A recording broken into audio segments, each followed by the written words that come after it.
నీళ్లు కావాలి. అవునా కాదా అని అడుగుతున్నా. నీళ్లు కావాలి. అదే సమయంలో మన పిల్లలకు బాగా చదివించి ఉద్యోగాలు కావాలి. అవునా కాదా అని అడుగుతున్నా. ఉద్యోగాలు రావాలంటే రోడ్లు వేయాలి, కరెంట్ ఉండాలి, మౌలిక సదుపాయాలు ఉండాలి. నేను అడుగుతున్నా, ఈ ఉత్తరాంధ్రలో ఇదే పాలకొండ రోడ్డు ఎంతమంది చనిపోయారు తమ్ముళ్ళు? ఈ రోడ్లో ఎంతమందికి నడువులు ఇరిగిపోయినాయి, కాళ్ళు ఇరిగిపోయినాయి? సమాధానం చెప్తారా వైఎస్ఆర్ కాంగ్రెస్ దొంగలు అని అడుగుతున్నా. ధైర్యం ఉందా అని అడుగుతున్నా. ఓటు అడిగే హక్కు ఉందా అని మీకు అడుగుతున్నా.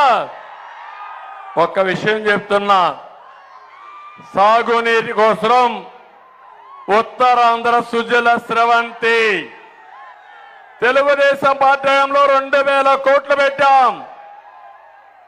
పోలవరం నుంచి వంశధార నదుల అనుసంధానం చేయాలనేది ఆలోచన. ఈ ఉత్తరాంధ్ర సుజల స్రవంతి వస్తే నదులన్నీ అనుసంధానం చేస్తే ప్రతి ఎకరాకు నీళ్లు ఇచ్చే అవకాశం వస్తుంది. అలాంటి ప్రాజెక్టు 2000 కోట్లు ఖర్చు పెడితే ఈ రోజు వీళ్ళు ఖర్చు పెట్టింది 5 కోట్లు. తారక రామ తీర్థ సాగర్ 284 కోట్లు ఖర్చు పెట్టాం.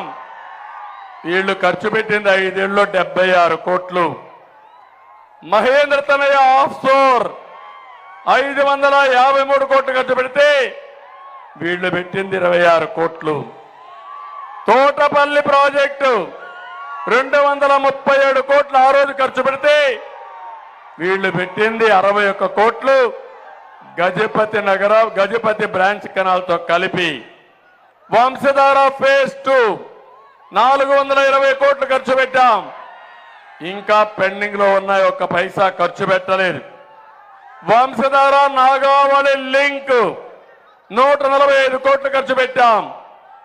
ఒక్క పైసా ఖర్చు పెట్టలా. నేను ఇప్పుడు సవాల్ విసురుతున్నా, ఉత్తరాంధ్ర సుజల స్రవంతి కాకుండా 1600 కోట్లు ఖర్చు పెట్టిన పార్టీ తెలుగుదేశం పార్టీ. మీరు పెట్టింది 594 కోట్లు. నేను అడుగుతున్నా, ఈ ప్రాంతం బాగుపడాలంటే నీటి ఆధారం అవసరం, సాగునీరు ఇవ్వాలి.